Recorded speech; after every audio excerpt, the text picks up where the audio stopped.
നമ്മൾ നമസ്കാരത്തിൽ ഒളു ചെയ്യുന്ന ബാഹ്യമായിട്ടുള്ള പരിശുദ്ധിക്ക് വേണ്ടി, അതോടുകൂടി മനസ്സിൽ ആന്തരികമായ പരിശുദ്ധിയെ കൂടി ലക്ഷ്യമാക്കുന്നു. ഒളു ചെയ്യുമ്പോൾ തന്നെ മാനസികമായിട്ട് അതിലേക്ക് വരാണ്.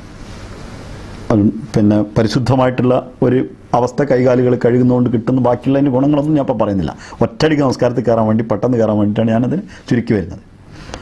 അപ്പോഴും നമ്മൾ ചില ദുആകൾ ചെയ്യുന്നു. ആ ദുആകളും ഭൗതികവും ആത്മീയവുമായ പരിശുദ്ധി എനിക്കുണ്ടാക്കണമെന്നാണ്. ഒരു കാര്യം പ്രധാനമായിട്ട് ശ്രദ്ധിക്കുന്നത്, നമ്മൾ നമസ്കരിക്കുമ്പോൾ ചൊല്ലുന്ന ദുആയിൽ എന്താണോ പറയുന്നത് അതാണ് നിസ്കാരത്തിൻ്റെ ഉദ്ദേശം. വദു ചെയ്യുമ്പോഴേ വജാൽനി മിനൽ മുത്തത്തഹിരീൻ വജാൽനി മിന തൗവാബിന വജാൽനി മിനൽ മുത്തത്തഹിരീൻ, എന്നെ നീ തൗബ ചെയ്യുന്ന ആത്മീയമായ പരിശുദ്ധി ആർജിക്കുന്നവനും ഭൗതികമായ പരിശുദ്ധി ആർജിക്കുന്നവനും ആക്കണമേ എന്നാണ് വദു ചെയ്യുമ്പോൾ ദുആ ചെയ്യുന്നത്. അപ്പോൾ രണ്ടിനും വേണ്ടിയാണ് ദുആ ചെയ്യുന്നത്, രണ്ടിനും വേണ്ടിയാണ് നമസ്കരിക്കുക. അപ്പോൾ നമുക്ക് മസീഹ് അലൈഹി സ്വലാത്തു വസ്സലാം പറഞ്ഞ ദുന്യാവ് മാത്രമാകുന്നില്ല, അവിടെ ദീനിനെ കൂടി ചേർത്തിക്കൊണ്ട് അള്ളാഹുമായിട്ടുള്ള ആ ബന്ധത്തെ, പരിശുദ്ധമായിട്ടുള്ള അവസ്ഥയിൽ അള്ളാഹുലേക്ക് വരാനുള്ള ആഗ്രഹത്തെ കൂടി ചേർത്തിക്കൊണ്ടാണ് ഭൗതികമായിട്ട് തന്നെ പരിശുദ്ധീകരിക്കണമേ എന്ന് ദുആ ചെയ്യുന്നത്. അതിനുശേഷം ബാങ്ക് കൊടുക്കുന്നു. ബാങ്ക് കൊടുക്കുമ്പോഴും ഹയ്യാല സലാത്ത് എന്ന് പറയുമ്പോൾ വലത്തോട്ടും, ഹയ്യാൽ അൽ ഫലാ എന്ന് പറഞ്ഞാൽ ഇടത്തോട്ടാണ്. വലത്തോട്ട് വെക്കാൻ കാരണം അള്ളാഹുവിലേക്ക് വിളിക്കുന്ന ആളുകൾ നന്മയുടെ കാര്യത്തിലേക്ക് സലാത്ത് വിളിക്കുന്നത്, വിജയത്തിലേക്ക് വിളിക്കുന്ന ഭൗതികവും ആത്മീയവുമായ വിജയത്തിലേക്കാണ്. അത് ഇടത്തിലുള്ളവനും കയറി വരും. അതെല്ലാവർക്കും വരാവുന്ന സംഗതിയാണ്. ഒരു ഒറ്റ ഭാഗമാണ് ഞാൻ പറഞ്ഞ്, അടുത്തതിന് ശേഷം നമ്മൾ കയറി നേരിട്ട് നമസ്കാരത്തിലേക്ക് എത്തുന്നു. കാരണം ഇത് ഓരോന്ന് വിശദീകരിക്കുകയാണ് ഇന്നത്തെ ക്ലാസ് എടുത്ത് എത്തില്ല, മറ്റേ സമയത്താവാം. അള്ളാഹു അക്ബർ, അള്ളാഹുവാണ് ഏറ്റവും വലിയവൻ എന്ന് പറഞ്ഞതിന് ശേഷം ഫസ്റ്റ് അള്ളാഹിനോട് നമ്മൾ പറയുന്നത് സുബ്ഹാനക അല്ലാഹുമ്മ, അള്ളാഹുവേ നീ പരിശുദ്ധനാണ്. നമുക്ക് ആ വട്ടത്തിൽ നിന്നിട്ട് നമ്മളിന്ന് കാണാൻ പറ്റും, വിട്ടുനിന്നിട്ട് നമ്മളെ കാണാൻ. അള്ളാഹു പരിശുദ്ധനാണ് എന്നതിന് നമ്മൾ നോക്കുകയാണെങ്കിൽ, ആര് പരിശുദ്ധനാണെങ്കിലും അവൻ്റെ കർമ്മങ്ങളിൽ, അവൻ്റെ ഫെയിലുകളിലായിരിക്കും സുബ്ഹാനായിട്ടുണ്ടാവുക. ഒരാൾ പരിശുദ്ധനാണ് എന്ന് പറഞ്ഞാൽ അയാളുടെ ഫെയിലുകൾ, അയാളുടെ കർമ്മങ്ങൾ പരിശുദ്ധമല്ലാതെ അയാൾ പരിശുദ്ധനാണെന്ന് പറയാൻ പറ്റില്ല. അപ്പോൾ അള്ളാഹ് ചെയ്തിട്ടുള്ള എല്ലാ പ്രവൃത്തികളും പരിശുദ്ധമാണ്. അള്ളാഹു എന്ന് വന്ന എല്ലാം പരിശുദ്ധമാണ്. ഒരു തുള്ളി ആകാശത്ത് നിന്ന് വരുന്ന മഴവെള്ളമാണെങ്കിലും, ഖലീഫത്ത് മസീഹ് അവ്വൽ റളിയല്ലാഹു തആല അൻഹു പറഞ്ഞത് ഉദ്ധരിച്ചുകൊണ്ട് പറഞ്ഞാൽ, അഴുക്ക് ചാലിൽ നിന്ന് മുളച്ചു പൊന്തി വരുന്ന ഒരു ചെടിയുടെ ആദ്യത്തെ ഇലയും പരമ പരിശുദ്ധമാണ്. സംഗതി അഴുക്കിയല്ലാണ്, പക്ഷെ അത് മുളച്ചു വരുന്ന പുൽക്കൊടിയാണെങ്കിലും അതിൻ്റെ ആദ്യത്തെ ഇല നമ്മൾ നോക്കുമ്പോൾ അത് പരമപരിശുദ്ധമായിരിക്കും. അത് വന്നത് എവിടെ നിന്നാണെങ്കിലും അള്ളാഹു എന്ന് വന്നതുകൊണ്ട് പരിശുദ്ധമാണ്. പിന്നെ അതിൻ്റെ പുറത്ത് ചെളിയായാലും അതുപോലെ തന്നെ ഞാനും ജനിച്ചത് പവിത്രമായിരുന്നു, പരിശുദ്ധമായിരുന്നു എന്ന ഒരു ഓർമ്മ നമുക്ക് വേണം. ഞാനുണ്ടായതും അങ്ങനെയാണ്.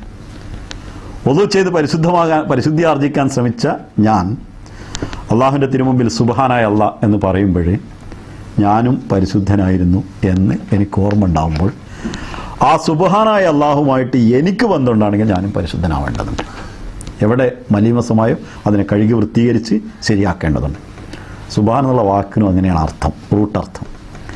പണ്ട് സ്ത്രീകൾ പാത്രം തേച്ച് മിനുക്കി ഉമിക്കരിയും വെണ്ണൂറും ഒക്കെ ചേർത്ത്, ചാരമൊക്കെ ചേർത്ത് തേച്ച് വെച്ച് ചെമ്പിൻ്റെ പാത്രങ്ങൾ തേച്ച് വെച്ച് മിനുക്കാറുണ്ടായിരുന്നു. അങ്ങനെ തേക്കുന്നതിനാണ് സബ്ബാഹ് എന്ന് അറബി പറയുന്നത്. അപ്പോൾ നമ്മൾ നമസ്കാരത്തിൽ നിന്ന് നമ്മളെ തേച്ച് മിനുക്കി, ഇപ്പോൾ ഒരു കളറ് മുക്കാൻ ഉപയോഗിക്കുന്ന തുണി, അല്ലെങ്കിൽ പൂവരക്കാൻ ഉപയോഗിക്കുന്ന തുണി, ഖലീഫത്ത് മസീഹ് റാബിയാണ് ഉദാഹരണങ്ങൾ എടുത്തു വെച്ച്, അത് ആദ്യം കഴുകി വൃത്തിയാക്കി നല്ലപോലെ വൃത്തിയാക്കുന്നു. പണ്ടൊക്കെ സോഡയിലിട്ട് കഴുകും, തിളപ്പിക്കും. അതുപോലെ നമ്മളുടെ ജീവിതത്തെ നമ്മെ അഴുക്കിൽ നിന്ന് വൃത്തിയാക്കുന്നതിന് വേണ്ടി നമ്മൾ ഇസ്തിഗ്ഫാറാകുന്ന, അള്ളാഹുവിൻ്റെ മുമ്പിൽ തങ്ങനെ അർപ്പിക്കുന്ന ഒരു തീയിൽ കത്തിക്കൊണ്ടാണ് നമ്മൾ വൃത്തിയാക്കേണ്ടി വരിക. സോന ജബ് ആഗ് മേ പടുത്താ ഹെ കുന്തം ബൻ കെ നികൽത്താ ഹെ എന്ന് മസീഹ് അലൈഹി സ്വലാത്തു വസ്സലാം പറഞ്ഞു. സ്വർണം തീയിലിട്ട് പകക്കുമ്പോൾ അതിൽ നിന്നുള്ള അഴുക്കുകൾ പോയി അത് തങ്കമായി മാറുന്നു. അങ്ങനെയാണ് നമസ്കാരത്തിൻ്റെ പേര് തന്നെ. ആ സ്വലാത്ത് എന്ന വാക്കിനർത്ഥം ഉരുകുക എന്നാണ്. അള്ളാഹുവിനോടുള്ള ഉത്കടമായിട്ടുള്ള അള്ളാഹിനെ കിട്ടണം എന്നുള്ള ആഗ്രഹവും നമ്മുടെ പാപഭംഗിലമായ ജീവിതത്തെക്കുറിച്ചുള്ള വ്യഥയും ആ ഉത്കണ്ഠയുടെ ഇടയിലുണ്ടാകുന്ന ഹൃത്തടത്തിൽ ഉയരുന്ന തീയിൽ കിടന്ന് ഉരുകുന്നതിനെയാണ് സ്വലാത്ത് എന്ന് പറയുന്നത്. സോസിഷ് എന്ന് മസീഹ് അലൈഹി സ്വലാത്തു വസ്സലാമിനെ കുറിച്ച് പറഞ്ഞു. ശമിപ്പിക്കുക എന്നൊരർത്ഥം കൂടി സലാത്തിനുണ്ട്. ഉരുകുന്നതിനെ ശമിപ്പിക്കുക, അതിൽ ശമിക്കുന്നതിനെയും അത് തന്നെ പറയുന്നു. അപ്പോൾ പരിശുദ്ധനായ അള്ളാഹുവിനെ ഓർത്ത് സുബ്ഹാനക അല്ലാഹുമ്മ എന്ന് പറയുമ്പോൾ ഞാനും പരിശുദ്ധനാകണമേ എന്നൊരാഗ്രഹം. അടുത്തത് അള്ളാഹു പറഞ്ഞത് ഒബിഹംദിക, നിന്നെ വാഴ്ത്തുന്നതോടൊപ്പം വാഴ്ത്തണമെങ്കിൽ അവനിൽ നന്മകൾ വേണം. ഹംദ് പറയണമെങ്കിൽ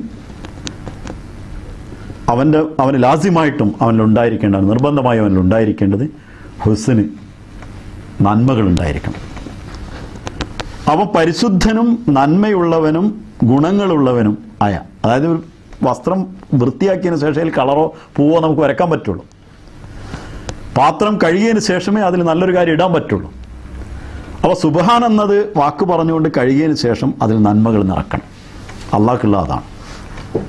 അങ്ങനെ നിറയ്ക്കുകയാണെങ്കിൽ വ തബാറകസ്മുക്ക, നിന്റെ നാമം അനുഗ്രഹീതമാണ്. അള്ളാഹുവിൻ്റെ നാമം അനുഗ്രഹീതമായത് അത് പരിശുദ്ധവും അതിൽ ഗുണങ്ങളുള്ളതുമായതുകൊണ്ടാണ്, നന്മകളുള്ളതുകൊണ്ടാണ്.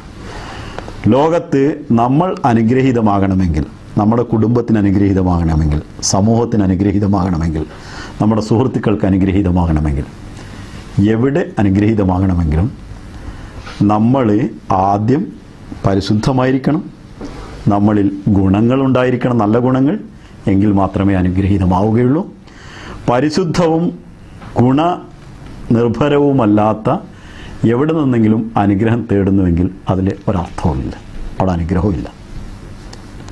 ഇത് രണ്ടും നമസ്കാരത്തിൽ മനസ്സിലാക്കി കഴിയുമ്പോഴാണ് വ തആല ജദ്ദുക, നിന്റെ നാമം അത്യുന്നതമാകും നമ്മൾ പറയുന്നു. അപ്പം പരിശുദ്ധി, സദ്ഗുണങ്ങൾ, അനുഗ്രഹീതമായ അല്ല, പരിശുദ്ധത കൊണ്ടും സദ്ഗുണങ്ങൾ കൊണ്ടും അനുഗ്രഹീതമായ ഒരാളിന് ഉന്നതിയിലെത്തുക. മറ്റു ഉന്നതികൾക്കൊന്നും ഒരർത്ഥമില്ല.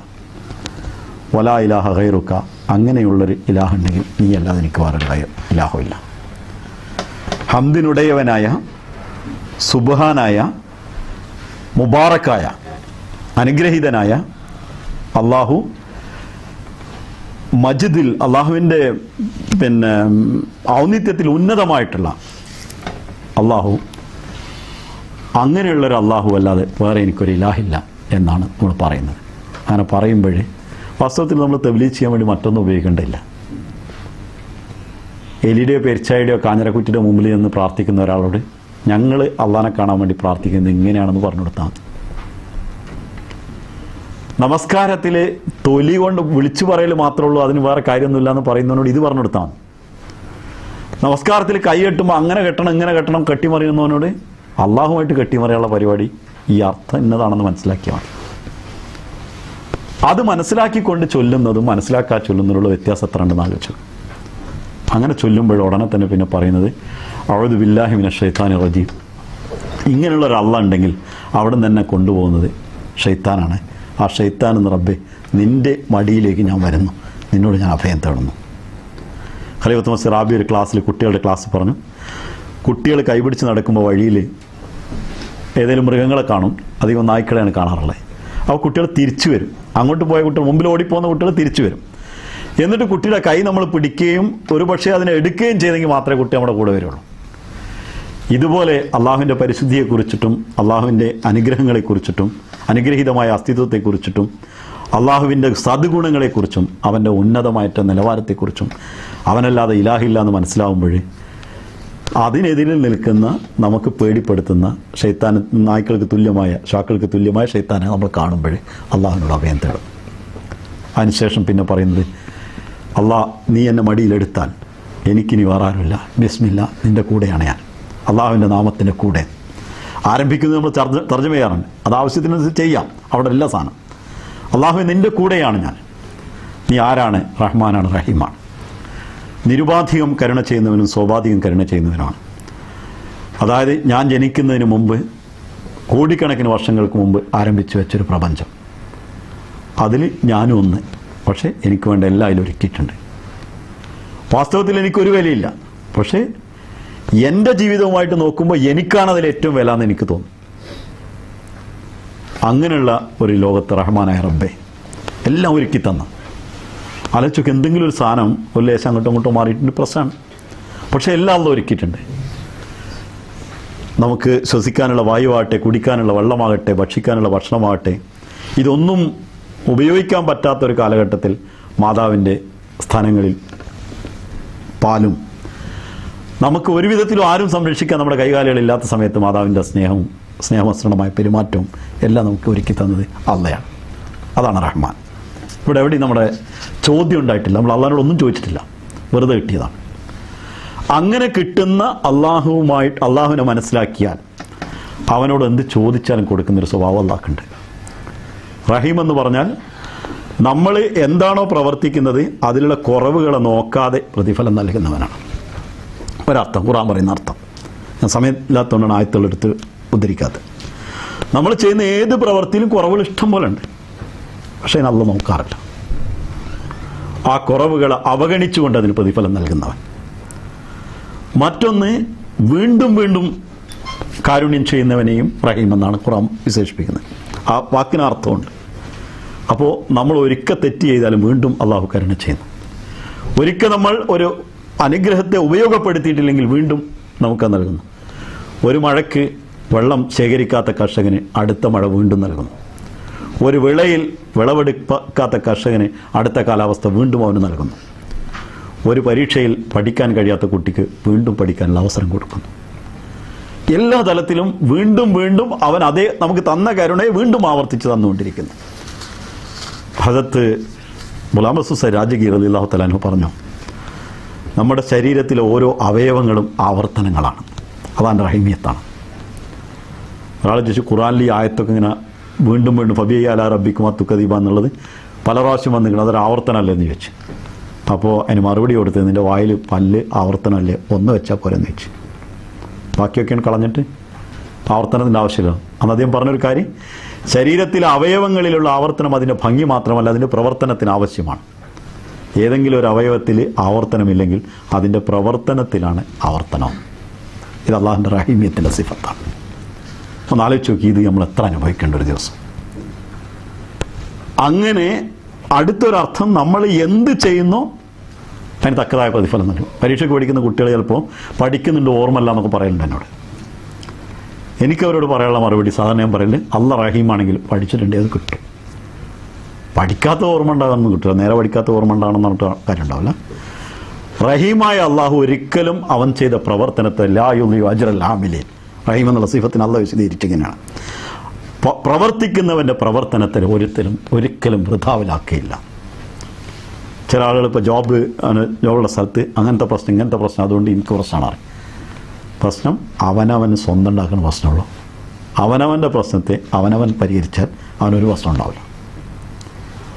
മറ്റേ പ്രതിലോമ ചിന്തയാണ്. മറ്റുള്ളവന് അവങ്ങനെ ആയതുകൊണ്ട് ഞാൻ അങ്ങനെയായെന്ന് പറയുന്ന ആൾക്കാരുണ്ട്. പലപ്പോഴും കാണുന്ന സംഗതിയാണ്. നല്ലൊരു ഹെഡ് മാഷാണെങ്കിൽ ഞാൻ നല്ല പഠിപ്പിക്കുമായിരുന്നു മാഷ് പറയും. മാഷന്മാർ നല്ലതാണെങ്കിൽ ഞാൻ നല്ല മാർക്ക് എടുക്കുമായിരുന്നു കുട്ടികൾ പറയും. ജമാഅത്ത് പ്രസിഡൻറ്റും മറ്റവരൊക്കെ നല്ലതാണെങ്കിൽ ഞങ്ങൾ നല്ല പ്രവർത്തിക്കുമായിരുന്നു മറ്റൊരു പറയും. ഖായിദും സദറൊക്കെ ഉഗ്രനാണെങ്കിൽ ഖുദ്ദാമുൽ അതിന് മുമ്പോട്ട് പോകാമെന്ന് പറയും. ഒക്കെ പ്രതിലോമികളാണ്. അവനവൻ ആരാണ് എന്ന് മനസ്സിലാക്കിയാൽ ബാക്കിയുള്ള അവനെ ബാധിക്കില്ല. അത് റഹീമിയത്തിൻ്റെ ഒരു ഗുണമാണ് അള്ളാൻ്റെ. ഇത് പറയുമ്പോഴാണ് മസീഹ് അലൈഹി സ്വലാത്തു വസ്സലാം എടുത്ത് പറഞ്ഞത്, നിങ്ങളെ ഓഫീസർ നിങ്ങളോട് ചൂടായാൽ അതിന് കാരണം നിങ്ങളാണ്. അയാൾക്ക് കാരണങ്ങൾ 100 ഉണ്ടാവും, പക്ഷേ ഒരു കാരണങ്ങളുമാണ്. അതുകൊണ്ട് തന്നെ റഹീം എന്നുള്ള സിഫത്തിൻ്റെ കൂടെ ഗഫൂർ എന്നുള്ള സിഫത്തോടുണ്ട്.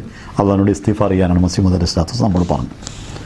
ഞാൻ പറഞ്ഞു വരുന്നത്, അത് വേണമെങ്കിൽ ഞാൻ മറ്റൊരു ക്ലാസ്സിൽ വിശദീകരിക്കും. എൻ്റെ ശാസ്ത്രീയ വശങ്ങളുണ്ട്, നിങ്ങൾ വേണമെങ്കിൽ അത് പഠിക്കാൻ ഭൗതികമായിട്ടുള്ള പുസ്തകങ്ങളും കിട്ടും. അതെന്തായാലും നമ്മൾ ചെയ്യുന്ന പ്രവർത്തികളെ നമ്മളെപ്പോഴും ചെയ്യുന്ന എന്താണെന്ന് വെച്ചാൽ നമ്മളെ ഉത്തരവാദിത്വം വേറൊരുത്തൻ്റെ തലയിൽ കെട്ടിക്കൊടുത്ത സമാധാനം ഉണ്ടാവും. ഇപ്പോൾ ഒരു കുട്ടിനോട് എന്താണോ നേരം വൈകി വെച്ചാൽ, സർ ലേറ്റായി.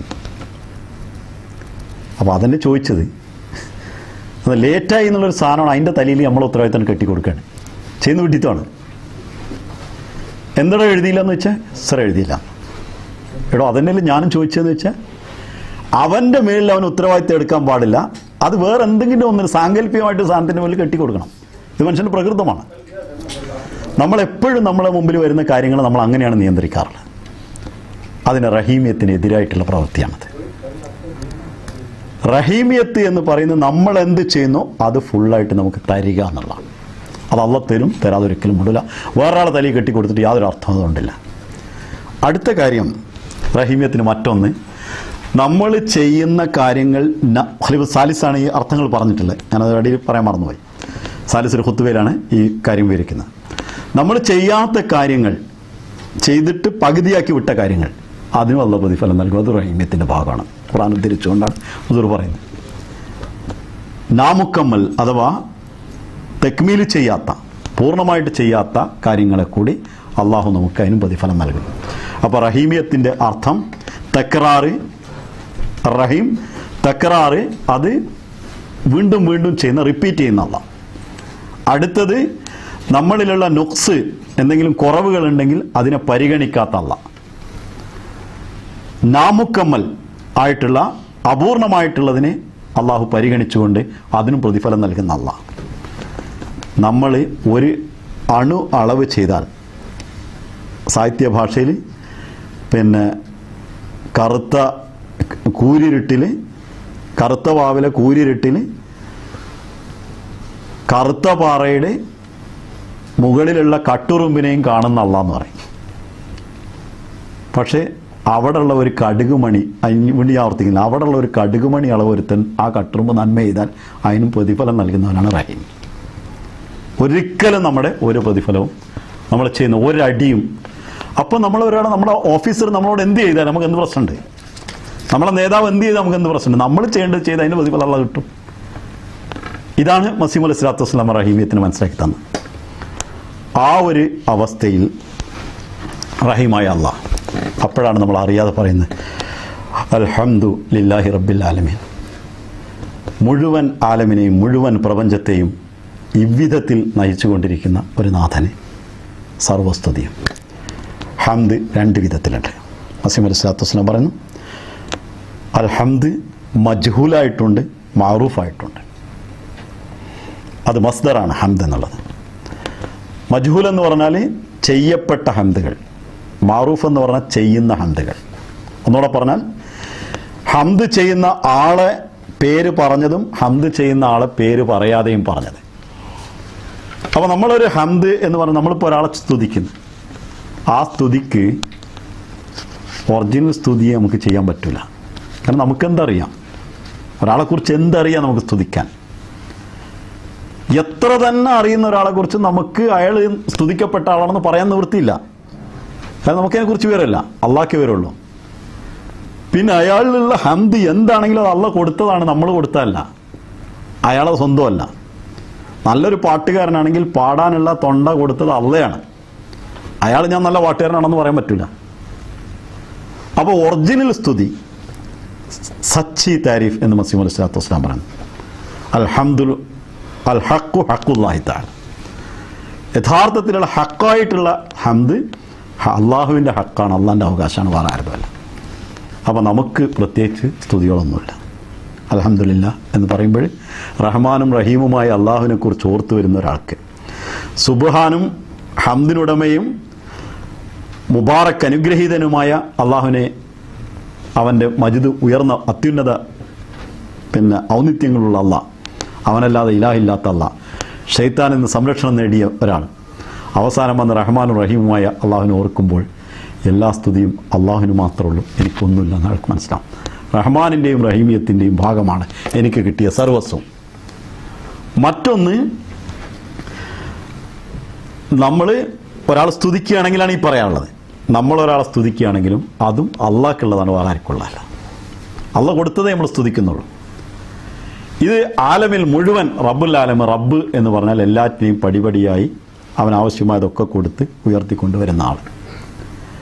ആ കാര്യത്തിൽ നമ്മളൊന്ന് ആലോചിച്ച് നോക്കുക. ഇപ്പം ഞാൻ നിങ്ങളോട് സംസാരിക്കുന്ന ഈ ഭാഷ, അതിൻ്റെ ഏറ്റവും ആദ്യത്തിൽ എൻ്റെ ഉമ്മ ഉപ്പ എന്ന് പറഞ്ഞു തന്നിട്ടുണ്ടോ? ചെറുപ്പത്തിൽ അവിടുന്ന് പഠിച്ചു വന്നാണ്. ഇന്ന് നമ്മൾ സംസാരിക്കുന്ന ഭാഷ, നമ്മൾ അലിഫുബ പഠിച്ച മറ്റു ഭാഷകൾ, ABCD പഠിച്ചുകൊണ്ട് മറ്റു ഭാഷകൾ പഠിച്ചത്, ഏതെങ്കിലും ഒരു കാര്യം ഏറ്റവും അത്ഭുതമുള്ള സാധനം, ഞാൻ അതുകൊണ്ടാണ് അതിന് എടുത്തു പറയുന്നത്, ഏറ്റവും അത്ഭുതകരമായിട്ട് മനുഷ്യന് കിട്ടിയിട്ടുള്ള ഒരനുഗ്രഹമാണ് ഭാഷണകല. അതില്ലെങ്കിൽ പിന്നെ അവനൊന്നും ആരോടും ഒന്നും ചെയ്യാൻ പറ്റില്ല. മൃഗങ്ങളിൽ നിന്ന് വ്യത്യസ്തനാക്കുന്ന അവന് അതാണ്. അപ്പോൾ ആ ഒരു കല അത് മാത്രം ഏത് ഭാഷ എത്ര പഠിച്ചോട്ടെ അതിന് റബ്ബ് എന്നുള്ള പടിപടിയായി അവനെ ഉയർത്തി വന്ന ആ ഘട്ടങ്ങളെക്കുറിച്ച് ആലോചിച്ചാൽ, ഒരു ഉറുദു ഭാഷയെക്കുറിച്ചിട്ട് ഞാനിങ്ങനെ ആലോചിക്കുകയാണെങ്കിൽ അലിഫ് ബാ എന്ന് എഴുതിയിട്ട് ബാവിന് വളവ അങ്ങനെ പാടില്ല, ഇങ്ങനെ കുനിപ്പ് പാടില്ല എന്ന് പറഞ്ഞു തന്നൊരു സമയമുണ്ട് ഉസ്താദ്. ഇന്ന് ആ ഭാഷ സംസാരിക്കുകയും പഠിക്കുകയും മനസ്സിലാക്കുകയും ചെയ്യുമ്പോൾ അള്ള എവിടെയൊക്കെ കൊണ്ടുപോയി എങ്ങനെയൊക്കെ കൊണ്ടുവന്നു കാണും. ഇങ്ങനെ ഓർക്കുമ്പോൾ നമ്മൾ അള്ളാഹു നമ്മോട് ചെയ്ത റുബൂബിയത്തിനെ കുറിച്ച് നമ്മൾ ഓർക്കുകയാണ്. അള്ള നമ്മളെ പരിപാലിച്ചതിന് നമ്മളോട് ചെയ്ത അനുഗ്രഹത്തെക്കുറിച്ച് ഓർക്കുകയാണ്. നമസ്കാരത്തിൽ നമ്മളെ വട്ടമാണ് നമ്മൾ വരയ്ക്കണപ്പോൾ. നമ്മളോട് അള്ള ചെയ്ത അനുഗ്രഹങ്ങളെക്കുറിച്ച് ഓർക്കുമ്പോൾ മറ്റ് ഇല്ലാത്തതിൻ്റെ ഉത്കണ്ഠകളെല്ലാം ഇല്ലാതായി പോവുകയാണ് ചെയ്യുന്നത്. ഉള്ളതിനെക്കുറിച്ചാണ് ഇപ്പോൾ ഓർക്കുന്നത്, നമുക്ക് ചെയ്യാൻ പറ്റിയ കാര്യങ്ങളെക്കുറിച്ച്. ആ റുബൂബിയത്തിനെ കുറിച്ച് ഓർക്കുമ്പോൾ റഹ്മാനും റഹീമുമായ അള്ളാഹുവിനെ വീണ്ടും ഓർക്കുന്നു. അത് തക്രാറല്ല, റഹ്മാൻ എന്നുള്ളത് റഹീം എന്നുള്ളതും അത് ആവർത്തനമല്ല, മറിച്ച് ആത്മീയമായിട്ടും എൻ്റെ റൂഹിന് വേണ്ട എല്ലാം അള്ളാഹ് തന്നിട്ടുണ്ട് എന്നുള്ളതാണ്. ഖുർആൻ പറയുന്ന റഹ്മാനും അല്ലമൽ ഖുർആൻ, റഹ്മാനായ അള്ളാഹാണ് ഖുർആൻ പഠിപ്പിച്ചത്. ഒന്ന് ആലോചിച്ച് ചെറുതായിട്ട് ഒരു ചെറിയ വൃത്തത്തിൽ നിന്നിട്ട് ഇപ്പോൾ മതനിരാസകരും മതത്തെ പിന്നെ നിർമ്മതവാദികളൊക്കെ ഉണ്ട്. എല്ലാവരും ഇവിടെ നിൽക്കുമ്പോൾ മതം ഇവിടെ ഉണ്ടായിട്ടില്ല എന്നാണ് വിചാരിക്കുക. ഒരു സെക്കൻഡ് സമയത്ത് നമ്മളെന്താ ചെയ്യുക? നന്മ ആരാന്ന് ആര് പറഞ്ഞെന്ന് തോന്നിയത് ചെയ്യുക എന്ന് നമുക്ക് തോന്നും. പക്ഷെ തോന്നൽ ശരിയായി എന്ന് ആർക്കും പറയാൻ പറ്റുമത് ശരിയാ തെറ്റെന്ന്. മതങ്ങൾ ഇവിടെ ഉള്ളത് കൊണ്ടാണ് മതത്തെ നിഷേധിക്കേണ്ട ഒരവസ്ഥയിൽ നിന്നുകൊണ്ട് അവർ നല്ല ആൾക്കാരായി നിന്നിട്ട് പറയാൻ പറ്റുന്നത്. ലോകത്ത് ഈ മതങ്ങളാണ് നന്മ പഠിപ്പിച്ചതെങ്കിൽ അത് അല്ലാഹ് റഹ്മാനായതുകൊണ്ട് പഠിപ്പിച്ചാണ്. മറ്റൊന്ന്, ആ നന്മകൾ അനുസരിച്ച് ഏതെല്ലാം മതങ്ങൾ നമുക്ക് ഖുർആൻ പഠിപ്പിച്ചാട്ടെ, ഹദീസ് പഠിപ്പിച്ചാട്ടെ, ബൈബിൾ പഠിപ്പിച്ചാട്ടെ, വേദങ്ങൾ പഠിപ്പിച്ചാട്ടെ, അതല്ലെങ്കിൽ നല്ല ജനങ്ങൾ പറഞ്ഞു തന്നാട്ടെ, ഇതൊക്കെ റഹ്മാനായ അല്ലാഹ് കൊടുത്താണെന്ന് ഖുർആൻ പറയുന്നു. അതനുസരിച്ച് പ്രവർത്തിച്ചവൻ്റെ പ്രതിഫലം കിട്ടി. അതാണ് റഹീം. അത് വീണ്ടും വീണ്ടും അല്ലാഹ് തന്നുകൊണ്ടിരുന്നു. ഒരിക്കൽ കൊടുത്തിട്ട് ആദം നബിയുടെ ശരീരത്തോട് നിർത്തിയില്ല, വീണ്ടും വീണ്ടും തന്നുകൊണ്ടിരുന്നു. അതിൽ കുറവ് വരുത്തുന്ന ആളുകൾക്ക് അതിനെ നികത്തിക്കൊണ്ടിരുന്നു. അത് സമ്പൂർണ്ണമല്ലാതെ അത് ചെയ്യുന്ന ആളുകൾക്ക് പൂർണ്ണമാക്കി എടുത്തുകൊണ്ടിരുന്നു. അള്ളാഹുവിൻ്റെ മഹത്തായ കാരുണ്യമാണ് റഹ്മാൻ റഹീം. നെക്സ്റ്റ് പിന്നെ അടുത്തത് നമ്മൾ പറയുന്നത് മാലിക് യൗമിദ്ദീൻ എന്നാണ്. മാലിക്കായ പടച്ചോനെ, മാലിക് പടച്ചോൻ മാത്രമേ ഉള്ളൂ, വേറെ ആരുമല്ല എന്ന് നമുക്ക് പലപ്പോഴും ബോധ്യപ്പെടും. ഖുർആൻ അതിനെക്കുറിച്ചിട്ട് ഒരു സ്ഥലത്ത് പറഞ്ഞത് ഒമാ അദ്റാക മാ യൗമുദ്ദീൻ, യൗമുദ്ദീൻ എന്താണെന്ന് നിനക്കെന്താ അറിയുന്നു വെച്ചു. യൗമ ലാ തംലികു നഫ്സുൻ ലിനഫ്സിൻ ഷൈഅൻ വൽ അംറു യൗമ ഇതില്ല. യൗമുദ്ദീൻ എന്ന് പറഞ്ഞൊരു ദിവസമുണ്ട്. അന്ന് ഒരു നഫ്സും മറ്റൊരു നഫ്സിനും ഒരുവിധ ഉപകാരം ചെയ്യാൻ പറ്റാത്തതാണ്. ഒരു നഫ്സും വേറെ നഫ്സിന് ഒരു വിധത്തിലുള്ള ഉപകാരം, ഒരാളും ഒരാത്മാവും മറ്റൊരാത്മാവിന് ഒരു വിധത്തിലും ഉപകരിക്കാത്ത നാളാണ്. വൽ അംറു യൗമ ഇതില്ല, എല്ലാ കൽപ്പനകളും അള്ളാഹുവിൻ്റെ എല്ലാ കാര്യങ്ങളും അള്ളാഹുവിന് മാത്രമുള്ള ദിവസമാണ്. ഈ യൗമുദ്ദീനെ കുറിച്ച് ഖലീഫത്തുൽ മസീഹ് റാബി ഒരിക്കൽ പറഞ്ഞു, കൂലി കിട്ടുന്ന ദിവസം നിങ്ങൾ കണക്കൂട്ടിക്കൊള്ളി. ഒരാഴ്ച പണിയെടുത്തിട്ട് ഇപ്പോൾ ശനിയാഴ്ച കൂലി കിട്ടുമെങ്കിൽ അതാണ് യൗമുദ്ദീൻ. അവന് 30 ദിവസം പണിയെടുത്ത് 1-ാം തീയതി ശമ്പളം കിട്ടുമെങ്കിൽ അത് അവൻ്റെ യൗമുദ്ദീനാണ്. പക്ഷെ അത് അള്ളാഹിൻ്റെ അടുത്ത് മാത്രമാണ്, വേറെ അടുത്തില്ല. മക്കളെ വളർത്തിയുണ്ടാക്കി ലാസ്റ്റ് അവസാനം എത്തുമ്പോൾ ആ മക്കൾ കുരുത്തം കെട്ട് പോകാറുണ്ട്. മാലിക് യൗമുദ്ദീനായ പടച്ചോൻ വിധിച്ചെങ്കിൽ മാത്രമേ ഉള്ളൂ. അവൻ്റെ കയ്യിലാണ് ഉടമസ്ഥാവകാശം. നമ്മൾ പഠിച്ചുണ്ടാക്കി അങ്ങേ അറ്റത്തേക്ക് എത്തിയിട്ട് തല ഒരു ഞരമ്പ് പേച്ച പോയി സംഗതി. അൾസിമേഴ്സിൻ്റെ ഒരു ചെറിയ ചലനം വന്നാൽ ഞാനീ പറയുന്നത് നേരത്തെ പറയേണ്ടത് ഇപ്പോൾ പറയേണ്ടത് കുറച്ച് കഴിഞ്ഞിട്ട് പറയും. അള്ളാഹാണ് മാലിക്, വേറൊന്നുമല്ല. കൃഷിയെക്കുറിച്ച് ഖലീഫത്തുൽ മസീഹ് സാലിസിൻ്റെ ഒരു ഉദാഹരണത്തെ റാബി ഒരു ക്ലാസ്സിൽ വിവരിച്ചിരുന്നു. ഗോതമ്പ് വിളവെടുപ്പിൻ്റെ ദിവസത്തെ തലേന്ന് റാബി ട്രാക്ടറുമായിട്ട് അങ്ങോട്ട് പോകുന്ന വഴിക്ക് പെട്ടെന്ന് മഴ പെയ്ത് ഐസ് വീഴാൻ തുടങ്ങി. സാലിസ് പറഞ്ഞ് ഞാൻ നാളെ വരാമെന്നാണ്. രണ്ടുപേരൊന്നും ഖലീഫമാരല്ല.